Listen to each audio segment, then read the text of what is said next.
should get going. Okay, all right. So here we are. Hello.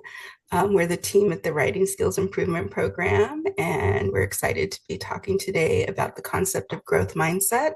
Our writing specialist, Jen Glass, wrote an article actually, I guess it's been a few months now. I'm not an English person yet, growing a growth mindset toward writing.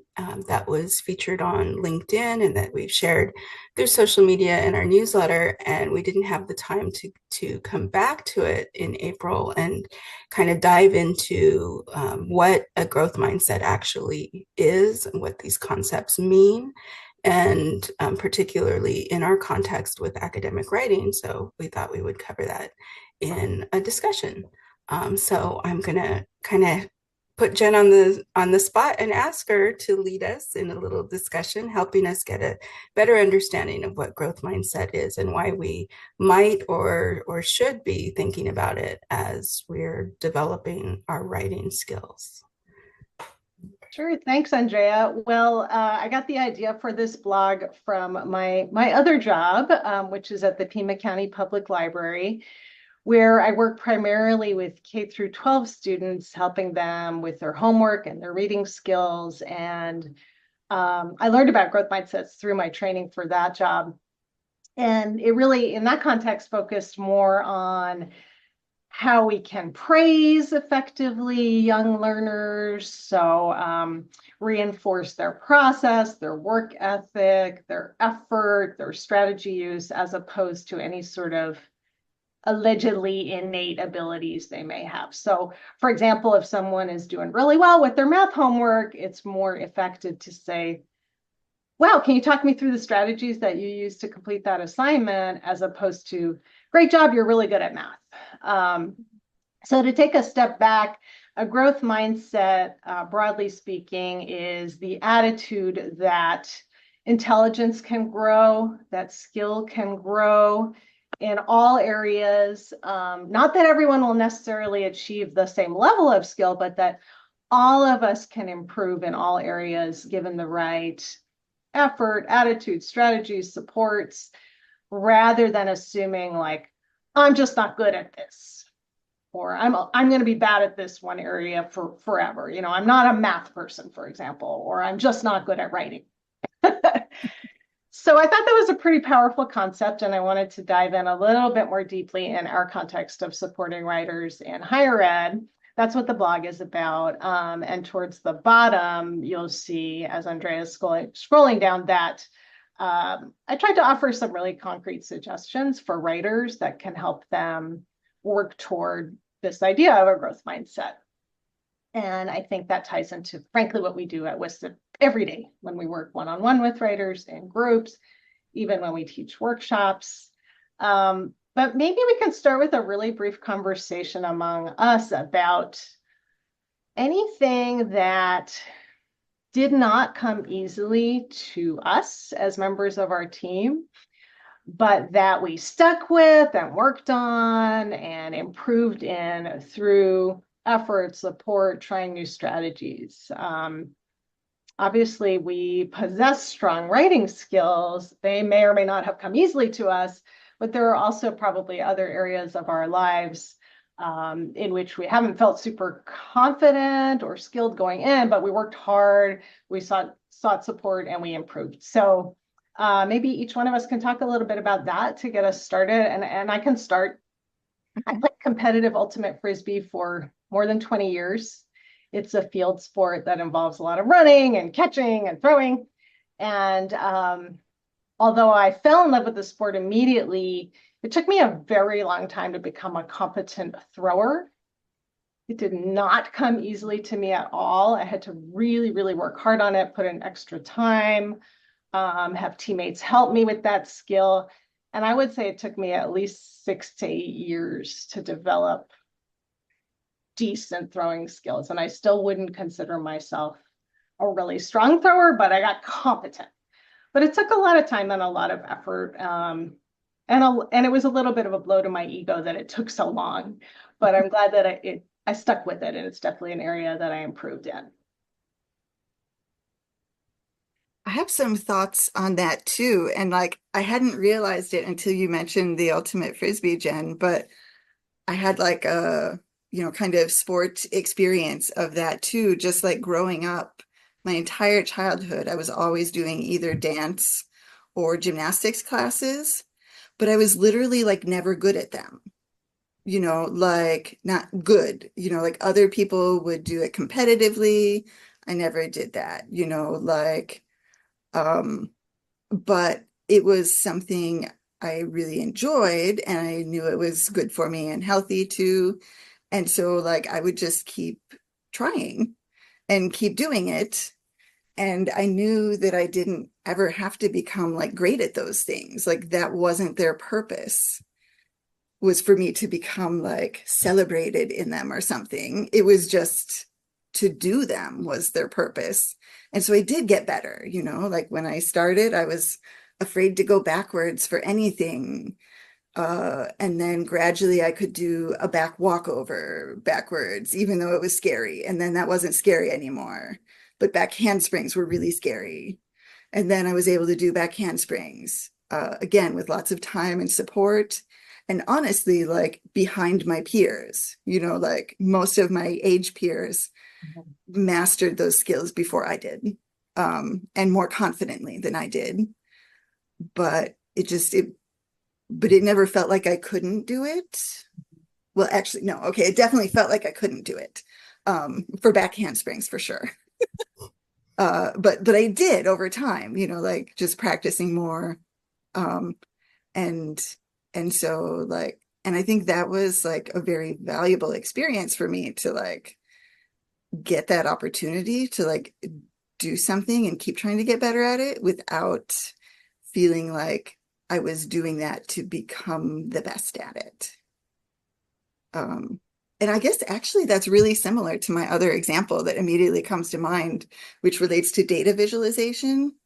So, like reading data visualizations and creating them both have always been like really challenging for me. And I'm pretty sure now, that I have some actual like, brain differences that relate to that. There are some things that we consider disorders in today's world. I'm not sure they're actually disorders, but they are neurotype differences, like dyscalculia and dyspraxia that, and the dyspraxia would relate to the gymnastic difficulties too. But like, I'm pretty sure that I have those neurotypes. And so like looking at a graph, like, I was in my PhD before I could effectively read like a graph or a chart, that was showing like what happened with quantitative data. Like it just didn't make sense to me. And my dissertation advisor, during my dissertation process, like could see that I was still struggling with that, although I had gotten a lot better with a lot of practice and support. But she made me start coming to every dissertation meeting with only a visual representation of my data from the last time and talking her through that, so that I had to practice that skill. And in that case, that was really helpful for me, like, because I did get better at it and I can do it now. It's still something that takes me longer and is harder. There are some things though that like I'll never get better at, like time. Like I'm, like I'm 2 minutes late to everything. And I'm 48 years old. I have a PhD. I have a lot of like great professional experience, knowledge, skills. My brain does not work that way. So like, so I just have to like do my best, give myself grace on those, but still really try. Like I don't think because I can't like perfectly be on time all the time, that doesn't mean that I should stop trying at everything. you know like I think it's okay for us to like try and fail and try and keep going and get better, and also acknowledge sometimes all the trying we do might not do anything, and that's okay too. Like we're doing our best and we can kind of decide where to put our energies. I Now, think that's a lot. Sorry. I'd say before we move forward, Karen, you highlighted two really important aspects of the growth mindset. And one is embracing failure to some extent as an opportunity to learn and to improve. Mhm.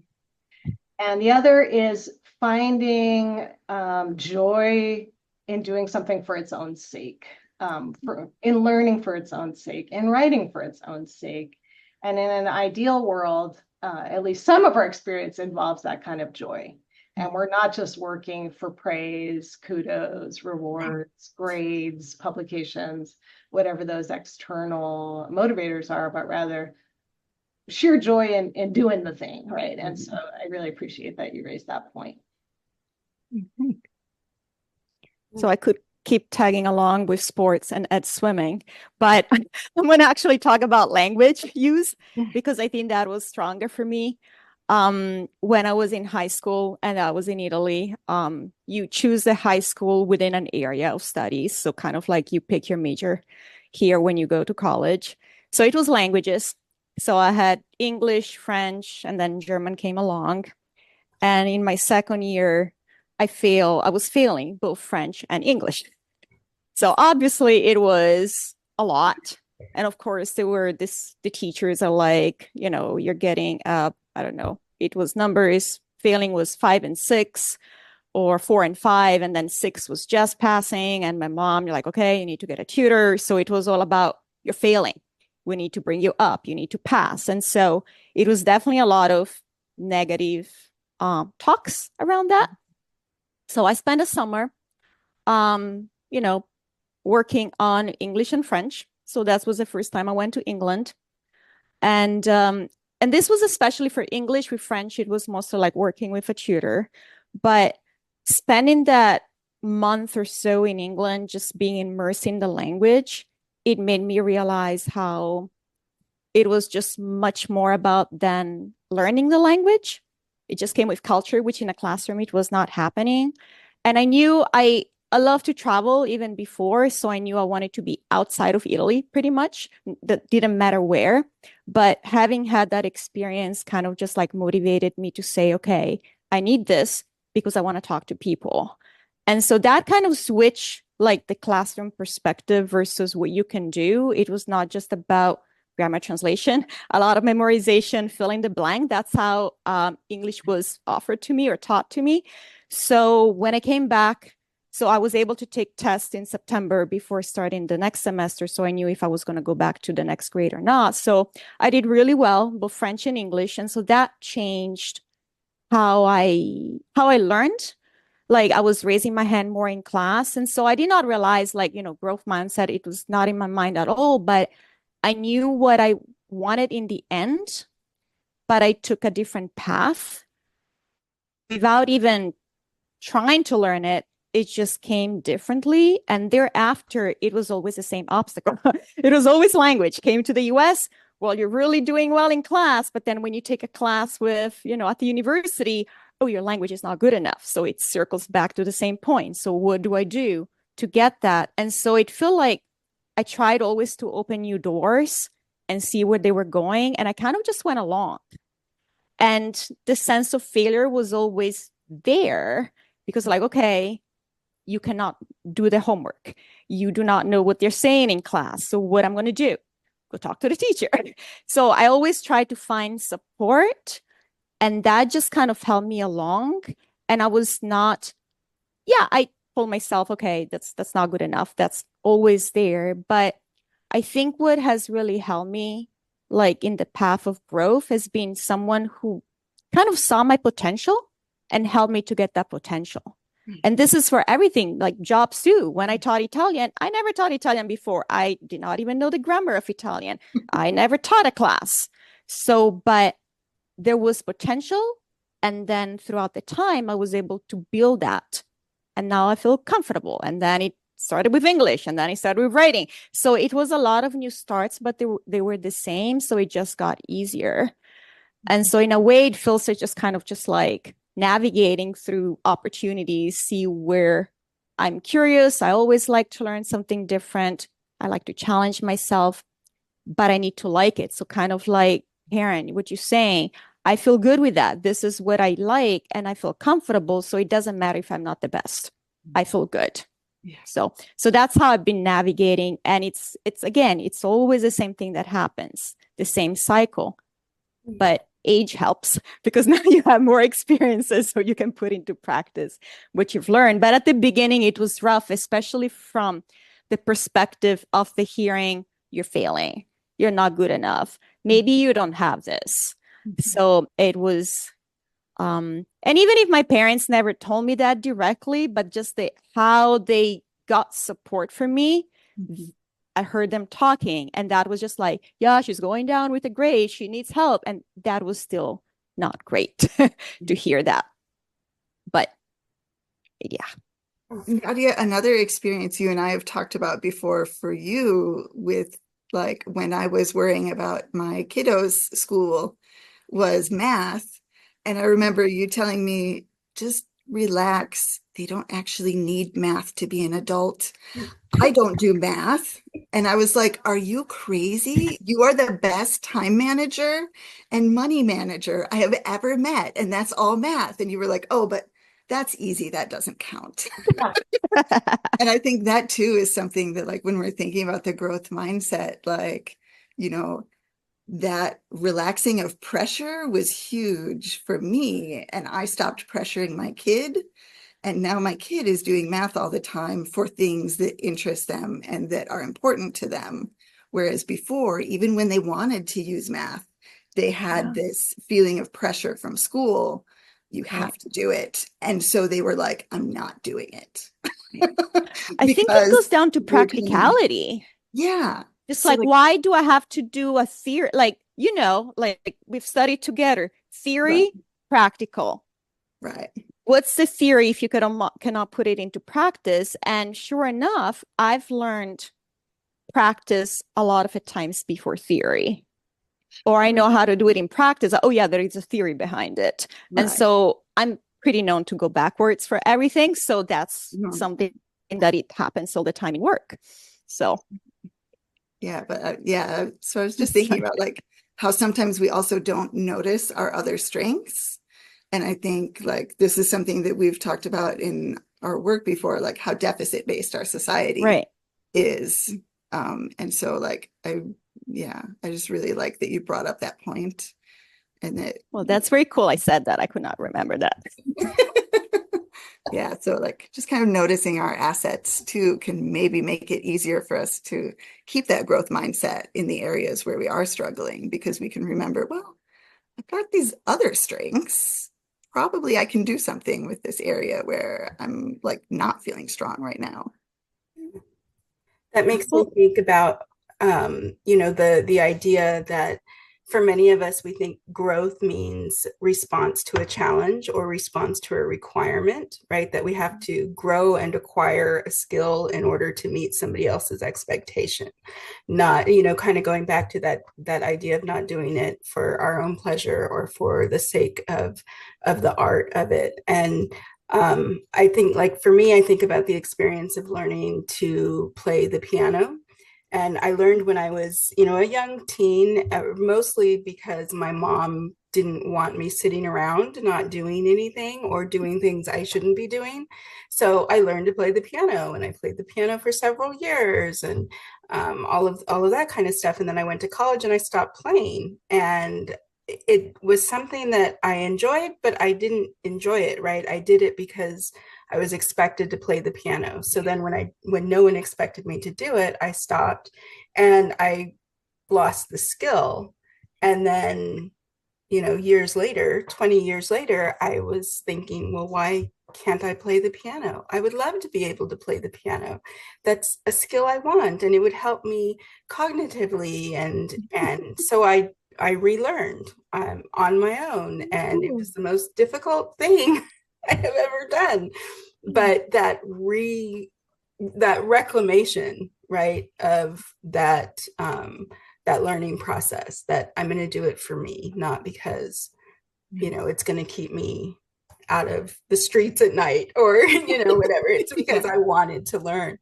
And so thinking about that for me, Nadia, you're saying you recognize your cyclical learning experience. I know for myself, a lot of it is I do things because people tell me, and then I lose the practice of it when nobody else is expecting it.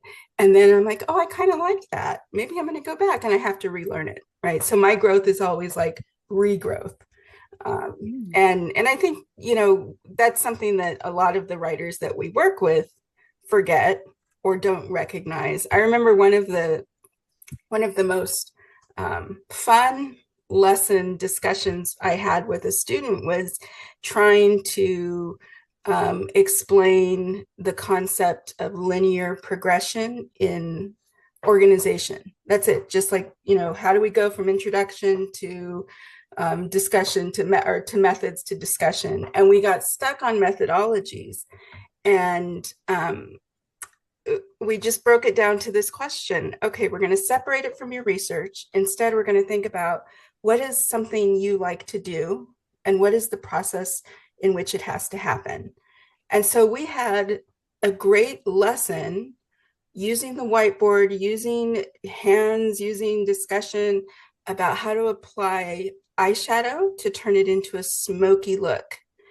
And that was so awesome because she was able to go through the steps, right? This was her skill, her passion, and she had no problem saying, these are the methods you use, and this is why you use them, right? And it finally, at the end of that, at that particular meeting, kind of clicked to her that, oh, I know how to do this. I understand linear progression, and now I can think about how I could apply it. It took a long time for us to be able to work that into the writing, but it was that moment where she no longer felt like I'm stupid and can't think this way that made a difference. And so, you know, when we think about growth mindset, that's where I'm like, oh, okay, that's what that means. Yeah. That's such an important point, Andrea. You spoke to that so eloquently. It's that it's the opposite of the I'm stupid and I can't do this kind of mindset. It's thinking, yeah, this is really hard and I'm going to get better at it, right? Carol Dweck, who's one of the perhaps the most famous researcher in this area, talks a lot about the power of yet, the word yet, and saying, yeah, I can't do that yet, and how different that is from saying I can't do that, period. And for me, that was really powerful. Just thinking about that one word and the meaning, maybe because I'm a language nerd, but thinking about framing it that way and forcing myself to think about things that are challenging for me in that way. You know, I can't do that very well yet. Has been helpful. So building on Andrea's comment, maybe we can talk a little bit about what we do in our day-to-day work as writing specialists, as the director of WSIP. What do we do to try to help writers to grow their growth mindsets?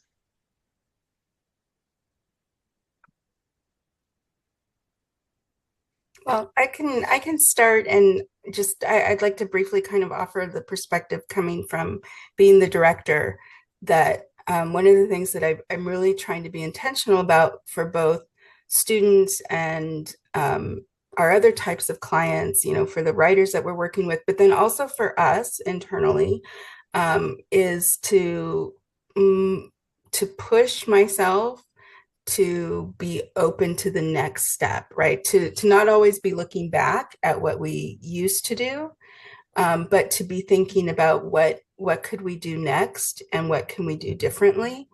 And for me personally, that's very challenging because I very comfortable in things not changing, you know, because it's safer, it's easier. So really having to encourage myself, we can do this, you can do this, you can model this, you can promote this, and you can tell other people that this is good. So thinking about like how is writing changing outside of us, and how can we be moving along with it? How can we continue to support writers as we're doing it? And so opening my mind, and then hopefully that means we're opening our program to growth in that way, that we may not be doing this yet, but we're working on it, right? And we're going to get there. And or this is, I guess maybe the perfect example is all the AI stuff that it's moving so rapidly, and trying to think about how are we keeping up and what do we want to be doing. That's a growth issue, right? That's how are we going to be part of that conversation? What does that mean for writing? What does that mean for teaching? What does that mean for writing support? All of those things. So I think that's from the director position. That's kind of how I'm thinking about growth mindset. That makes a lot of sense. And Andrea, it makes me think too of like basically one thing you've just done there is like be vulnerable with us from your perspective as director and share with us what is challenging for you and how you are working to overcome it.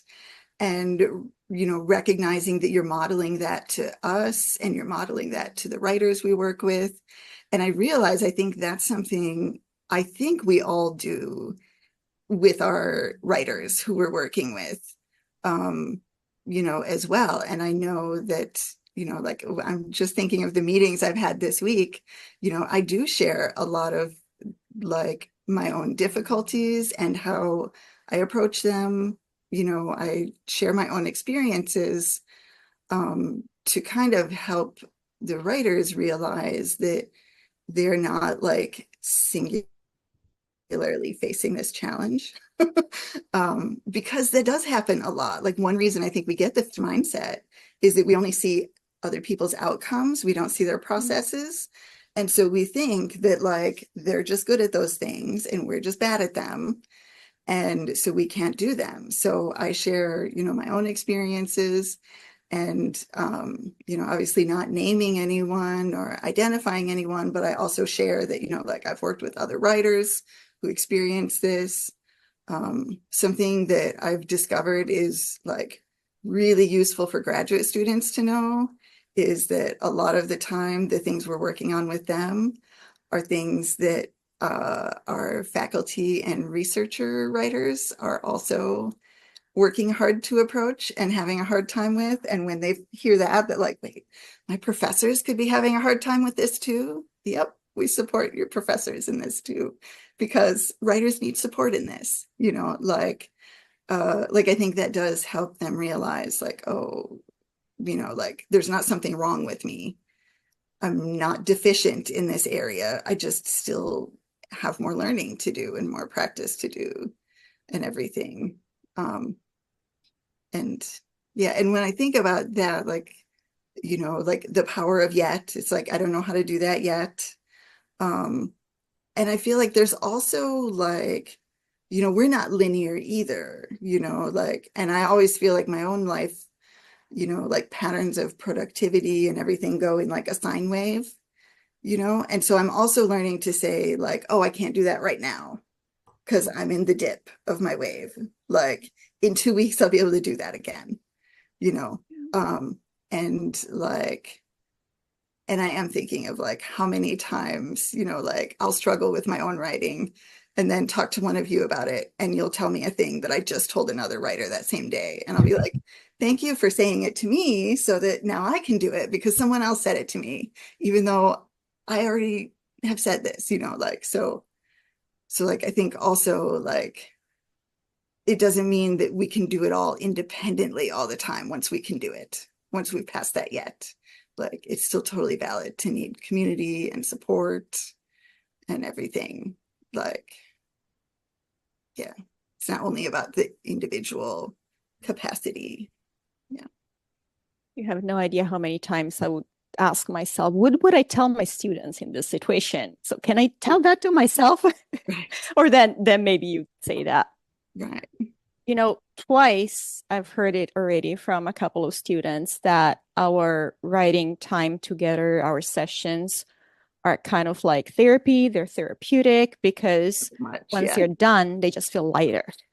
They feel like there is brightness on the other side of the tunnel instead of just like, the burden of the writing that they have to do and it's not coming out.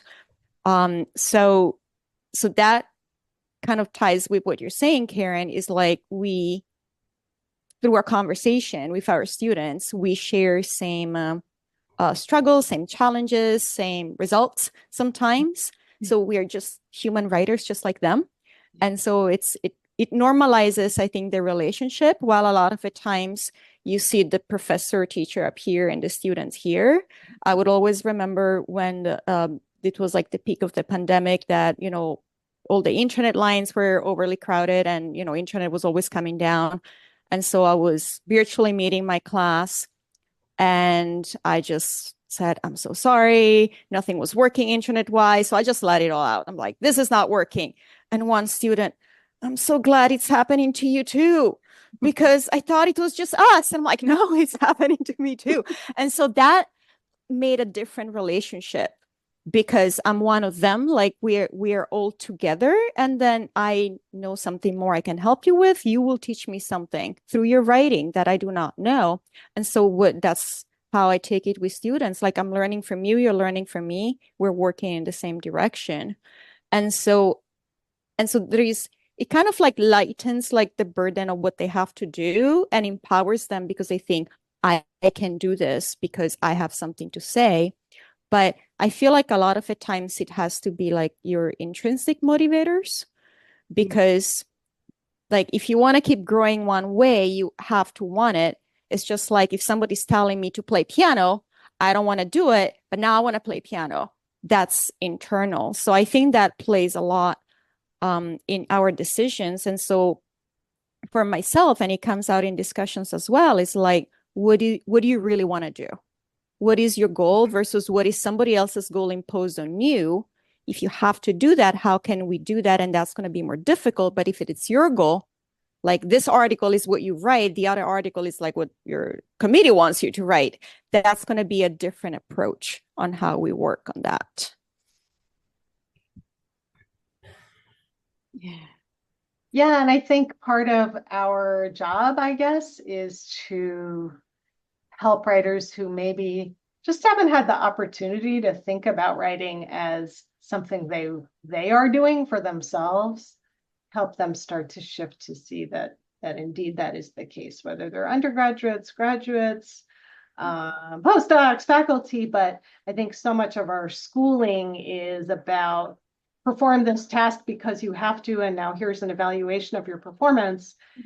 That is, it's very hard for us to get out of that mindset of obligation and doing it for someone else. So I think, Nadia, you spoke to that really well, that just by having conversations about writing and being genuinely interested in what writers have to say, I hope that we at least occasionally spark a little bit of that joy. Like, yeah, this is about you and what you want to express and what you have to say, not just jumping through the hoops to complete your degree or pleasing professors, advisors, and so on.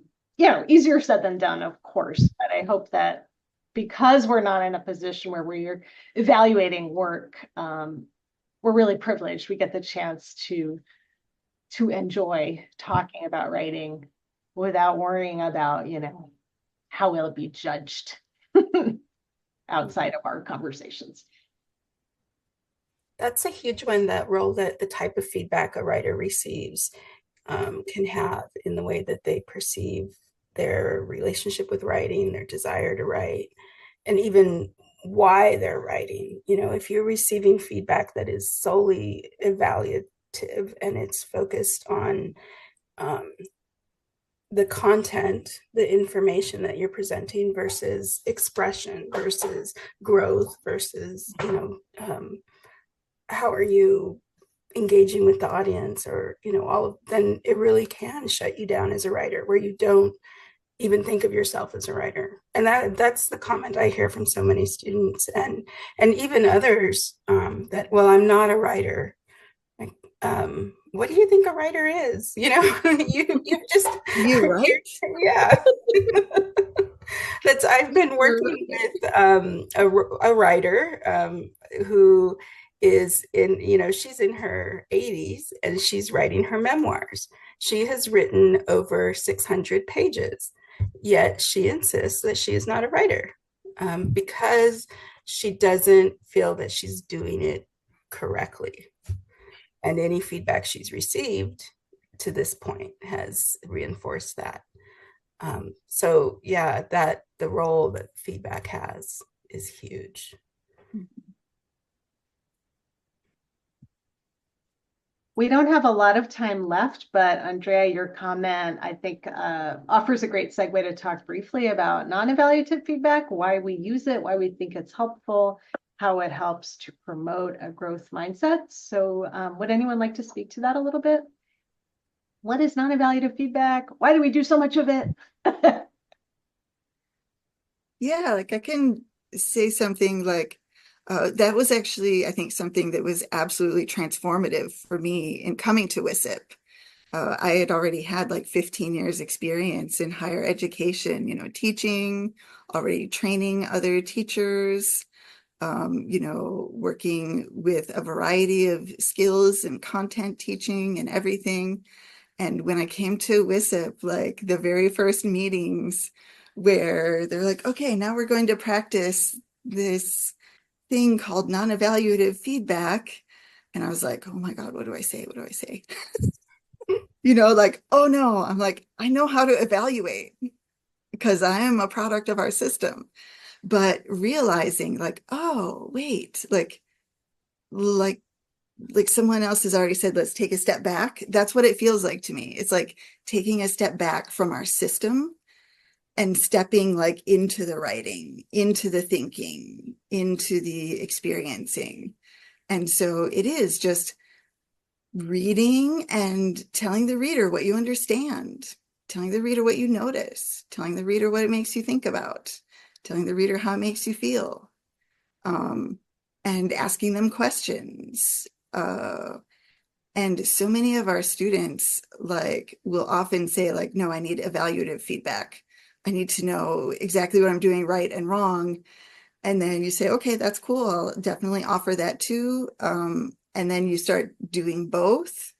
And then like after a while, they're like, yeah, I don't really need the evaluative feedback today. I've just, and like gradually they just develop so much more agency and autonomy in their writing and even just in understanding what they need for support from the non-evaluative feedback. They start to understand how they think about things, how different audience members might think about things, and make decisions about how they want to express their ideas based on that. And it's like, it's beautiful to watch. And I think that is like, that's growth. Like when we see that in our writers, like very, yeah. Because you actually see the text changing. Like from different drafts, you notice the change. Well, if you just cross over something, you say, this is wrong, it's a B, turn it in again, you have no idea what's going to happen. They can write exactly the same idea in a different way, and the concept will not change. So I like the word you use, transformative, because it totally changed the way I was looking at text, because also I was like assessment training assessment. Yeah. And which was great. I think like it's one way to look at writing or anything language, but depending on what you want, if you do want to see growth, change, tailoring your writing to your goals or whatever goal it needs to be, you need feedback that tells you what your readers understand, so that you can make it more specific or more general, whatever it's needed. Yeah. And oftentimes it's not the reader who's qualified genuinely to evaluate, like it's the author who first and foremost knows what they need to convey, what they want to convey, and who they want to convey it to. And I feel like a big part of our role is just helping them realize that. And, and that does lead to their like growth mindset where they're like, oh, I can figure out like what needs to be said here. I don't have to ask you if this is right anymore. Now I have to ask you what you understand so that I can think about how I want to keep approaching it. It's great when I have students and they come in and it says, let's read this paragraph and then tell me what you get out of it. Yeah. And then I just retell that and I'm like, great, that's what I want. Or actually not, this is what I want. Okay, so let's rework that part. because that means they know exactly what they want. Yeah. And I've had writers ask me, well, how is non-evaluative feedback going to help me with problems like grammar or structure, organization? And they're surprised that it can, right? Because again, it's about me as the reader pointing out what is or isn't there, or how I'm responding to the grammatical structure of a sentence, or even how I'm responding to ideas in one part of a paper that maybe the writer thought, oh, that probably should have happened in the first part of the paper, not the end of the paper. And then we can move from there. Like it doesn't stop. That's the big part, is that it does, the process doesn't just end when we have discoveries. We can identify like, oh, this is how we're responding, this is what you intended, now what? And we can then move on to talking about, well, what are other grammar options, or what are other organizational strategies? And that moment when writers are like, oh, I love that, where Yeah. they realize that it's not, none of it has to be about telling them you're wrong, this isn't correct, you need to fix it. None of the discussion has to happen that way. And that's exciting to see when they get that. Because then again, it puts them in a position, right, where they're recognizing, I'm a writer. Mhm. I just had that with a very like specific grammar point this week, Andrea, working with someone who was writing, a letter of support about someone they had worked with. And just in our chat before the session really began, they mentioned, like having worked with this person, like these particular years in the past. And then we started reading the letter, and it was like, I have worked with so-and-so for this many years. And then all of it was like in that, present perfect. And so, like, I think, in the past, I would have said, oh, you have an incorrect use of verb tense here. I think you need a simple past, but you have a present perfect. But like now, instead, my impulse is to be like, oh, did you say you're done working with that person? Or are you still working with them now? Because I no longer presume that I'm the one who knows. Like I could have misunderstood them earlier. Maybe I was looking at my cat and not focusing properly, and so it doesn't occur to me anymore to think like, oh, I know what's right. I know what they need to do, and tell them that. Instead, I was like, oh, did you say you are still working with this professor, or you worked with them in the past? And she was like, no, I worked with them in the past. I haven't worked with them for like 2 years. And I was like, oh, okay. Well, what I understand in English from that present perfect is that it started in the past, but it's still happening now. And she said, oh, no, no, no. Right, right. Okay. And then she switched it to simple past, and she went through the whole thing and was like, okay, these places, yeah, like these are not still true. But like that all happened in the past. So she just switched them around. But it was like her, not me. Exactly. Yeah.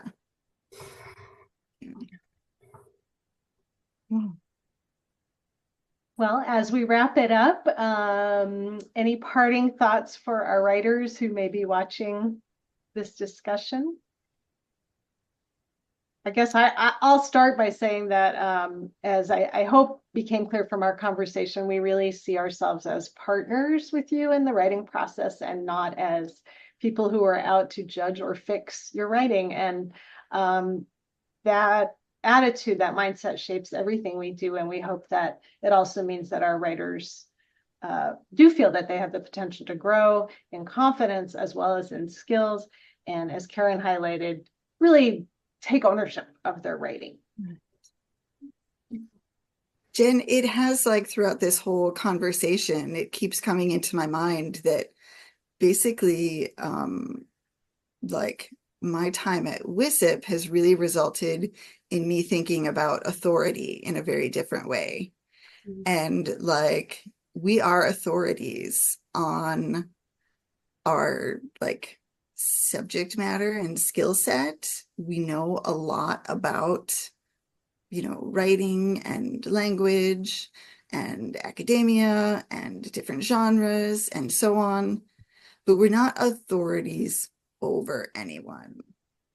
And so I think that like the collaboration that we've been highlighting, like really encourages that growth mindset and the fact that the students can trust our authority on our subject matter and our skills without feeling like we are authorities over them. Like, I think that combination really encourages their growth and allows for their growth. Because they can feel confident that they are learning new things, but they are learning what they want and need in their way. And that really, to me, reflects something that Nadia said earlier about, um, the connection that we can have with a writer or a group of writers when we're sharing and we're realizing that we're all experiencing or have experienced similar things. And again, speaking to that idea that so many of us have, that when you get into higher ed, you're on your own, right? It's an independent individual accomplishment. We're running that race as individuals. But when I think about writing, I think that we can't be individuals. We have to be members of a community. We might be doing our own thing, but we need that community of support. And so we're all, doing our own thing. And we've got leaders in the group and experts, in the group. But it's that support that we're offering one another.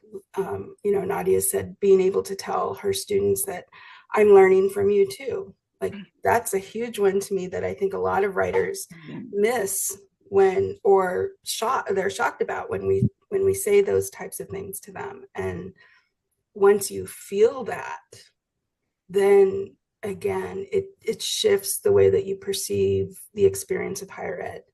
If you're able to recognize like the way to be successful is to have community.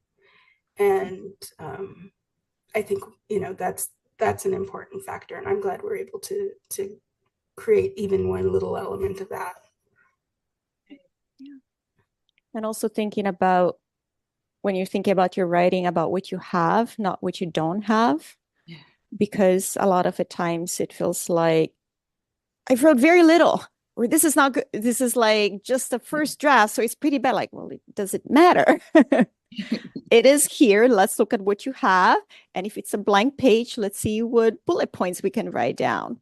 So again, thinking about what you have done up to now, again, thinking about the past, what you've been building with idea of the future, but not about your to-do list that's still missing. Mm-hmm. And if you do have your to-do list that's still missing, focus on one thing, not 25 different things.